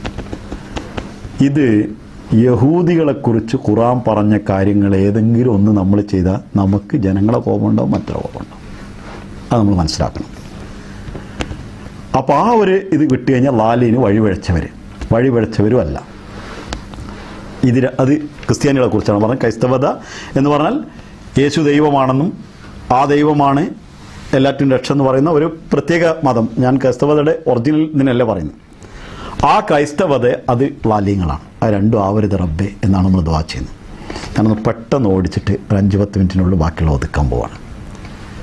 അങ്ങനെയുള്ളൊരു അള്ളാഹിനെക്കുറിച്ച് മനസ്സിലാവുമ്പോൾ നമ്മൾ നമസ്കാരത്തിൽ നമ്മുടെ മനസ്സിന് ഇണങ്ങിയ ഒരായത്ത് നമ്മൾ കാണാൻ പഠിച്ചതെന്ന് എടുക്കുകയാണ്. മാലിക്കിലാണ് നമ്മുടെ മനസ്സ് തൂങ്ങി നിൽക്കുന്നതെങ്കിൽ ഉമാ ഖദറുല്ലാഹ ഹഖ ഖദരി എന്നുള്ള ആയത്ത് നമ്മൾ ഓതും. റഹ്മാനിലാണ് തൂങ്ങി നിൽക്കുന്നതെങ്കിൽ ആ സമയത്ത് നമ്മൾ ഓതും ഓർ റഹ്മാൻ റഹീം എന്നുള്ള ആയത്ത്. ഇയ്യാക നസ്തഈനിലാണ് നിൽക്കുന്നതെങ്കിൽ അല്ലാഹു ലാ ഇലാഹ ഇല്ലാഹുൽ ഹയ്യുൽ ഖയ്യൂം നമ്മൾ ഓതും. അനുഗ്രഹീതരായ ആളുകളുടെ ഇസ്തിഖാമത്തിലാണ് നിൽക്കുന്നതെങ്കിൽ വക അയ്യം മിൻ നബിയ്യിൻ ഖാതല മഅഹു റിബ്ബിയൂന കസീർ നമ്മൾ ഓതും. അങ്ങനെ ഖുർആൻ ഓതാനും കൂടി നമ്മൾ പഠിച്ചു വെച്ച നമസ്കാരത്തിന് ഇവിടേക്ക് നമ്മൾ പോകില്ല. ആ ഓതുമ്പോൾ ഹിത്തടത്തിൻ്റെ അടിത്തട്ടിന്ന് ചെമ്പിൽ വെള്ളം തിളക്കുമ്പോൾ അതിൻ്റെ അടപ്പ് സൗണ്ട് ഉണ്ടാക്കുന്ന പോലെ സൗണ്ട് സ്വന്തം മനസ്സിൽ വരാനുണ്ട്. അതാണ് അള്ളാഹുവിൻ്റെ കബൂലിയത്തിൻ്റെ അടയാളം. അവിടെ വെച്ച് അറിയാതെ അല്ലാഹു അക്ബർ എന്ന് പറഞ്ഞ് റുക്കൂവിലേക്ക് പോകുന്നു. റുക്കൂവിൽ പോകുമ്പോൾ അവിടെ ചെന്ന് പറയുന്നത് സുബ്ഹാന റബ്ബിയൽ അദീം എന്നാണ്. ഇയ്യാക്ക നഅ്ബുദു എന്ന് പറഞ്ഞപ്പോൾ അതുവരെ അള്ളാഹ് അവനാണെന്ന് പറഞ്ഞ അള്ളാഹുവിനെ ഇയ്യാക്ക നിന്നെ മാത്രം എന്ന് പറഞ്ഞ അള്ളാഹിനെ സ്വന്തം അടുത്തേക്ക് നമ്മൾ പിടിച്ചിട്ടുണ്ടായിരുന്നു. അള്ളാഹ് സ്വന്തക്കാരനായി അവിടെ. ആ തുടക്കം മുതൽ സുബ്ഹാനക അല്ലാഹുമ്മ മുതൽ സൂറത്തുൽ ഫാത്തിഹ മനസ്സറിഞ്ഞ് ഓതി, ഖുർആനിലുള്ള ഏതെങ്കിലും ഒരു ആയത്തും അർത്ഥത്തോടു കൂടി അത് മനസ്സിലാക്കി ഓതി, 3 ആയത്തുകൾ ഏറ്റവും ചുരുങ്ങിയത് ഓതി. അല്ല കുൽഹു അല്ലാഹു അതുകൊണ്ട് മാത്രം നിസ്കരിച്ച സംഗതി നടക്കില്ല. അവിടെ ഓതിക്കഴിഞ്ഞ് അവിടെ വെച്ചിട്ട് സുബ്ഹാന റബ്ബിയൽ അലീം എന്ന് പറയുമ്പോൾ അതൊരു സത്യമായ അള്ളാനെയാണ് പരിശുദ്ധനായിട്ട് അള്ളായിട്ട് വാർത്തത്. സുബ്ഹാന പരിശുദ്ധനാണ്. സുബ്ഹാനക്കല്ലാഹു പറഞ്ഞ അർത്ഥമല്ല, സുബ്ഹാനക്കല്ലാഹു അള്ള പരിശുദ്ധൻ എന്നാണ് പറഞ്ഞത്. ഇവിടെ പറയും സുബ്ഹാന റബ്ബിയ, എൻ്റെ റബ്ബ് പരിശുദ്ധനാണെന്ന് പറഞ്ഞു. ആ റബ്ബിലേക്ക് നമ്മൾ എത്തി. റബ്ബിനെ സ്വന്തം കാണാണ്, സ്വന്തമാക്കിയ അള്ളാനെ എൻ്റെ റബ്ബെന്ന് പ്രഖ്യാപിക്കുകയാണ് അവിടെ. അവൻ അലീം, മഹത്തരമാണ്. അലീം എന്ന് പറഞ്ഞാൽ അതിനേക്കാൾ വലുതിനെക്കുറിച്ച് ചിന്തിക്കാൻ നിവൃത്തിയില്ലാത്തതിനാണ് അലീം എന്ന് പറയുന്നത്. അവിടെ എങ്ങനെയാണെന്ന് വെച്ചാൽ എന്നെ പാപഭംഗിലമായ എൻ്റെ ജീവിതത്തിൽ നിന്ന് എനിക്ക് പുറത്തു തരുന്ന റബ്ബ് അലീമാണ്. അതിനേക്കാൾ കൂടുതൽ എന്നോട് പൊറുക്കുന്നവൻ വേറൊരുത്തനില്ല. കഷ്ടതകളിൽ നിന്നും അരിഷ്ടതകളിൽ നിന്നും തൻ്റെ റഹ്മാനിയത്ത് കൊണ്ടും റഹീമിയത്ത് കൊണ്ടും മാലിക്കിയത്ത് കൊണ്ടും എന്നെ കാത്ത ആ റബ്ബിനേക്കാൾ വലുത് ഒരാളെക്കുറിച്ച് എനിക്ക് ചിന്തിക്കാനില്ല. ശൈത്താൻ്റെ അതിശക്തമായ പിടുത്തത്തിൽ നിന്ന് എന്നെ കാത്ത റബ്ബിനെക്കുറിച്ച് അതിനേക്കാൾ വലിയ റബ്ബ് എനിക്കില്ല. അതിനേക്കാൾ വലിയ പരിശുദ്ധനായിട്ടുള്ളൊരു അള്ള എനിക്കില്ല. പാപഭംഗിലമായ ജീവിതത്തിൽ മാത്രം നിമഗ്നമായ എന്നെയും കാത്ത് സംരക്ഷിക്കുന്ന റബ്ബിനേക്കാൾ വലിയൊരു അലീം റബ്ബ് വേറൊരാളില്ല. അങ്ങനെ ഓർത്തുകൊണ്ട് മൂന്ന് സുബ്ഹാന റബ്ബിയൽ അലീന്ന് 3 വട്ടം പറയുന്നത് ആവർത്തനമല്ല. ഓരോ സുബ്ഹാന റബ്ബിയൽ അലീമിനും പ്രത്യേക അർത്ഥമുണ്ട്. അങ്ങനെ ഒരാൾ റുക്കൂലെത്തിയാൽ ഇമാമ് പറയാണ് സമി അല്ലാഹു ലിമൻ ഹമിദ. അങ്ങനെ അള്ളാഹുവിനെ സ്തുതിച്ചവൻ്റെ സ്തുതി അള്ളാഹ് കേട്ടു. ഹദരത്ത് മുഹമ്മദ് മുസ്തഫ സല്ലല്ലാഹു അലൈഹി വസല്ലമക്ക് അള്ളാഹു ഈ വാക്ക് അവിടെ മാറ്റിക്കൊടുത്തത് എന്തിനാണെന്ന് വെച്ചാൽ അള്ളാഹു നമ്മളുടെ പ്രാർത്ഥനയുടെ പകുതി ഭാഗം സ്വീകരിച്ചു എന്നറിയിക്കാൻ വേണ്ടിയാണ്. ആ നിസ്കാരം അവിടെ വെച്ച് സമി അള്ളാഹു കേട്ടു. ലിമൻ ഹമിദ, ആരാണോ അള്ളാഹിനെ സ്തുതിച്ചത് ഈ വിധത്തിൽ സൂറ ഫാത്തിഹ മുതൽ ഈ അവസ്ഥയിൽ എത്തിയ സുബ്ഹാന റബ്ബിയൽ അലീം എന്ന് പറഞ്ഞതുവരെ അള്ളാഹ് കേട്ടു എന്നാണ്. അപ്പോൾ നമ്മൾ അറിയാതെ പറയണേ റബ്ബന, എൻ്റെ റബ്ബേ, വലക്കൽ ഹംദ്, നിനക്ക് വീണ്ടും ഞാൻ സ്തുതിക്കുന്നു. എൻ്റെ ഈ നമസ്കാരം ഇതുവരെ നീ ശ്രവിച്ചതിന് കേട്ടതിന് വലക്കൽ ഹംദ്, നിന്നെ ഞാൻ വീണ്ടും സ്തുതിക്കുന്നു. നിനക്കാണ് സർവസ്തുതിയും. ഹംദൻ കസീറ, ഒരുപാട് സ്തുതി. ത്വയ്യിബൻ മുബാറക്കൻ ഫി, അതിലെല്ലാ അനുഗ്രഹങ്ങളും പരിശുദ്ധിയും അതിനകത്തുണ്ട്. വലക്ക എന്നുള്ള വാവ് രണ്ടാമത് എടുത്തു പറയുന്നത് നിനക്ക് എന്ന് ഒന്നുകൂടെ എടുത്തു പറയാണ്. അതായത് ഇതുവരെ ചെയ്തതിനുള്ള ഹംദ് വീണ്ടും പറയാം. അപ്പോൾ അൽഹംദുലില്ലാ എന്ന് പറഞ്ഞതിലോ സുബ്ഹാനക്കല്ലാഹും ഒബിഹംദിക്ക എന്ന് പറഞ്ഞ ഹംദ് അല്ല, റബ്ബന ലക്കൽ ഹംദ് എന്ന് പറയുന്ന ഹംദ്, അത് ആ പറഞ്ഞതൊക്കെ കേട്ട ഹംദാണ്. അവനറിയാതെ അവന് കുനിയാവുന്നതിൻ്റെ പരമാവധി ഒരു ഭൂമിയുടെ ഏറ്റവും അവൻ അടുക്കാവുന്നതിൽ വെച്ച് അവൻ സുജൂദിലേക്ക് പോകുന്നു. അവിടെ ചെന്നിട്ട് പറയുന്ന വാക്കോ സുബ്ഹാന റബ്ബിയൽ അല, ഏറ്റവും അടിയിലിരുന്നു കൊണ്ട് ഏറ്റവും ഉന്നതൻ എൻ്റെ റബ്ബായ അവൻ, എൻ്റെ റബ്ബ് പരിശുദ്ധനാണ്, അവൻ ആലയാണെന്നാണ്. ഏറ്റവും അടിയിലൊരു മനുഷ്യനെത്താൻ ചെന്ന സ്ഥലത്താണ് അവൻ പറയുന്നത് ഏറ്റവും ഉയർച്ചയാണ്. സയ്യിദ്ന ഹദരത്ത് ഖലീഫത്തുൽ മസീഹ് റാബി റഹ്മത്തുള്ളാഹി പറഞ്ഞു, ഒരാൾ തൻ്റെ ജീവിതത്തിൽ ഇങ്ങനെ അള്ളാഹു തന്ന അനുഗ്രഹങ്ങൾ കൊണ്ട് ഭൂമിയുടെ അവനെത്താവുന്നതിൻ്റെ അങ്ങേയറ്റത്തെത്തി അവൻ്റെ വിനീയമായിട്ടുള്ളൊരു ജീവിതം എൻ്റെതൊന്നുമല്ല എൻ്റെ റബ്ബിൻ്റെയാണെന്ന് വിചാരിച്ച് കുനി നിൽക്കുന്നവനെക്കുറിച്ച് റസൂൽ തിരുമേനി പറയുന്നു, ഇദാ തവാദഅൽ അബ്ദു യർഫഉല്ലാഹു ഇലാ സമാഇ സാബിഅ. അള്ളാഹുവിൻ്റെ മുമ്പിൽ അങ്ങനെ കുനിയുന്നൊരു വ്യക്തിയെ അള്ളാഹു 7-ാം ആകാശത്തിലേക്ക് ഉയർത്തുന്നു. അതുകൊണ്ടാണ് അവിടെ ആല എന്നുള്ള പദം ഉപയോഗിച്ചത്, പരമോന്നതൻ എന്ന ഏറ്റവും ഉയർന്നവൻ എന്ന പദം പ്രയോഗിച്ചത്. നിങ്ങളൊന്ന് ആലോചിച്ച്, ഇങ്ങനെ നിസ്കരിക്കുന്ന ഒരാൾക്ക് അവിടെ വെച്ച് അവൻ്റെ ഭാഷയിൽ അള്ളാഹിനോട് എന്തെങ്കിലും പറയണമെന്ന് തോന്നൂലേ? ഇങ്ങനെ നമസ്കരിച്ച ഒരാൾ അവിടെ വെച്ച് അള്ളാഹിനോട് പ്രാർത്ഥിച്ചാൽ അത് അള്ളാഹ് സ്വീകരിക്കാതെ വിടാൻ പറ്റുമോ? ഈ പറഞ്ഞ ഗുണങ്ങൾക്കനുസരിച്ചാണ് പ്രാർത്ഥിച്ചെങ്കിൽ ഒരിക്കലും അത് അസ്വീകാര്യമാവുകയില്ല. അതായത് അതുവരെ അവൻ ചൊല്ലിപ്പറഞ്ഞ ഒരു വൃത്തം അവന് വരച്ചു വെച്ചിട്ടുണ്ട്. ആ വൃത്തത്തിൽ ഒതുങ്ങിയ അവൻ്റെ ഒരു ജീവിതമുണ്ട്. ആ ജീവിതത്തിന് വേണ്ടി അവനോട് വെച്ച് ദുആ ചെയ്യുമ്പോൾ മസീഹ് മൗഊദ് അലൈഹി സ്വലാത്തു വസ്സലാം പറഞ്ഞ അള്ളാഹുവിൻ്റെ മുമ്പിൽ വിനയാന്വിതനായി നിന്നുകൊണ്ട് അവൻ ചെയ്യുന്ന പ്രാർത്ഥനയാണത്. അവിടെ വെച്ച് അള്ളാഹ് സ്വീകരിക്കുന്നു. അവന് പിന്നെ എണീറ്റ് പറയുന്നത് അല്ലാഹുമ്മ ഗ്ഫിർലി, റബ്ബേ എനിക്ക് നീ പുറത്തു കൊണ്ട. ഞാൻ എന്നെ കഴുകി വൃത്തിയാക്കിയെങ്കിൽ എൻ്റെ പാവങ്ങൾ ഇനിയും ബാക്കിയുണ്ട്. ഒരു പക്ഷേ സജദയിൽ അവന് കിട്ടേണ്ട കോൺസെൻട്രേഷൻ കിട്ടാതെ അള്ളാഹുവിൻ്റെ മുമ്പിൽ എത്താൻ കഴിയായിട്ടായിരിക്കും ഒരു പക്ഷേ എണീറ്റ് എന്ന് പറയുന്നത്. റബ്ബേ എനിക്ക് പുറത്തു കൊണ്ട, ഒറഹംനി, എന്നോട് നീ കരുണ ചെയ്യ്. പൊറുക്കാൻ പറ്റാത്തതുമുണ്ട്, പക്ഷേ ഒറഹംനി, എന്നിൽ നീ കരുണ ചെയ്യ്. വഹ്ദിനി, എന്നെ നീ നേരായ മാർഗത്തിൽ നടത്ത്. എന്നെ യഥാർത്ഥ വഴിയിലേക്ക് പൊറുക്കുകയും എന്നെ കരുണ ചെയ്യുകയും ചെയ്ത് എന്നെ ശുദ്ധീകരിച്ച് നിൻ്റെ വഴിയിലൂടെ എന്നെ നടത്ത്. വാഫിനി, എന്നെ നീ സുരക്ഷിതമാക്ക്. ആരോഗ്യം, എൻ്റെ ഭൗതികമായിട്ടുള്ള ശാരീരിക ആരോഗ്യം എനിക്ക് നൽകി. വജുബുർണി, എന്നെ നീ നന്നാക്കി എൻ്റെ ആത്മീയ ആരോഗ്യത്തെയും നന്നാക്കിക്കൊണ്ട്. ഒറുസുഖ്നി, നാഥ എനിക്കറിവാകുന്ന റിസ്ക്കും എനിക്ക് ഭക്ഷണമാകുന്ന റിസ്ക്കും എന്തെല്ലാം നീ നൽകുന്ന ആ മുഴുവൻ റിസ്ക്കും നീ എനിക്ക് കൊണ്ട്. മസീഹ് അലൈഹി സ്വലാത്തു വസ്സലാം പറഞ്ഞു, ഉമൻ യൂത്തിൽ ഹിക്മത്ത ഫഖദ് ഊതിയ ഖൈറൻ കസീറ. ഖുർആൻ പറഞ്ഞു, ഒരാൾക്ക് ഹിക്മത്ത്, ജ്ഞാനവും ബുദ്ധിയും നൽകിയാൽ അതാണ് അവൻ ഏറ്റവും വലിയ റിസ്ക്. അപ്പോൾ അത് അള്ളാഹുവിനോട് പറയുമ്പോഴേ ഉറഫായിനി, അങ്ങനെ നീ എന്നെ ഉയർത്ത്, നിൻ്റെ സാമീപ്യം എനിക്ക് കൊണ്ട എന്ന് ദുആ ചെയ്യുന്നു. വീണ്ടും അവൻ ഇത്തരത്തിലുള്ള താൻ ചെയ്ത പാപങ്ങളെക്കുറിച്ചുള്ള ഓർമ്മ, തനിക്ക് ചെയ്ത അള്ളാഹുവിൻ്റെ കരുണയ്ക്ക് വേണ്ടിയുള്ള യാചന, തന്നെ നേരായ മാർഗത്തിൽ നടത്തണമെന്ന പ്രാർത്ഥന, തനിക്ക് ആരോഗ്യപരമായിട്ടുള്ളൊരു ജീവിതം വേണമെന്ന അഭിലാഷം, തൻ്റെ ആത്മീയമായ പ്രശ്നങ്ങളെ പരിഹരിച്ചു കൊടുക്കണമെന്നുള്ള ആഗ്രഹം, അതിനുശേഷം അള്ളാഹുവിൻ്റെ റിസ്ക്കിനെ കുറിച്ചുള്ള തേട്ടം, അങ്ങനെ തന്നെ നിൻ്റെ സമീപത്തിലേക്ക് എത്തിക്ക് എന്ന് പറയുമ്പോഴുണ്ടാവുന്ന അതിനുശേഷമുള്ള അല്ലാഹു അക്ബർ എന്നതിന് അർത്ഥം വേറെയാണ്. അള്ളാഹ് വലിയവനെന്ന് ആവർത്തനമല്ല, ആ അള്ളാഹ് വലുതാണ്. പിന്നെ അവൻ സുജൂദ് ചെയ്യുന്ന സുബ്ഹാന റബ്ബിയൽ അഅ്ല എന്ന് പറയുമ്പോൾ ആവർത്തനമാകുന്നില്ല. ഈ മേഖലകളിലൂടെ കയറി ചെന്ന ഒരാളെയായിട്ടുള്ള അള്ളാഹിനെയാണ് അവൻ കാണുന്നത്. എന്തെന്നെ അവൻ്റെ ജീവിതത്തിലുണ്ടെങ്കിലും ആലക്കുള്ള അർത്ഥം കമ്പയർ ചെയ്തിട്ട് അതിലേറ്റവും വലുതാണ്. എന്ത് തന്നെ അവൻ്റെ ജീവിതത്തിലുണ്ടെങ്കിലും ഏറ്റവും വലുത് അവൻ്റെ റബ്ബാണ് അവൻ കാണുന്നത്. ഇതിനെയാണ് മസീഹ് അലൈഹി സ്വലാത്തു വസ്സലാം സലാത്ത് എന്ന് പറയുന്നത്. ഇതിനെയാണ് മസീഹ് അലൈഹി സ്വലാത്തു വസ്സലാം നമസ്കാരം എന്ന് പറയുന്നത്. ബാക്കി ഇൻഷാ അല്ലാഹ് നമുക്ക് അടുത്ത ക്ലാസ് ചർച്ച ചെയ്യാം. അള്ളാഹു നമ്മുടെ നമസ്കാരത്തെ ജീവസുറ്റതാക്കി മാറ്റുമാറാകട്ടെ. നമ്മുടെ ജീവിതത്തെ മുഴുവൻ വരച്ചു വെച്ചൊരു വൃത്തത്തിലാണ് നമസ്കാരമുള്ളത്. അത് വരക്കാനുള്ളതാണ്, നമ്മളെ നമുക്ക് കാണാനുള്ളതാണ്. അത് കാണാനും നമ്മുടെ അല്ലാഹ് തന്ന മുഴുവൻ സലാഹിയത്തും മുഴുവൻ കഴിവുകളും അല്ലാഹ് തന്നിട്ടുള്ള മുഴുവൻ ഔദാര്യങ്ങളെയും അവനെ പ്രാപിക്കുന്നതിനും അതിനുവേണ്ടി ദുനിയാവിൽ ഉപയോഗിക്കുന്നതിനും വേണ്ടി അള്ളാഹു നമ്മെ തുണക്കുമാറാകട്ടെ.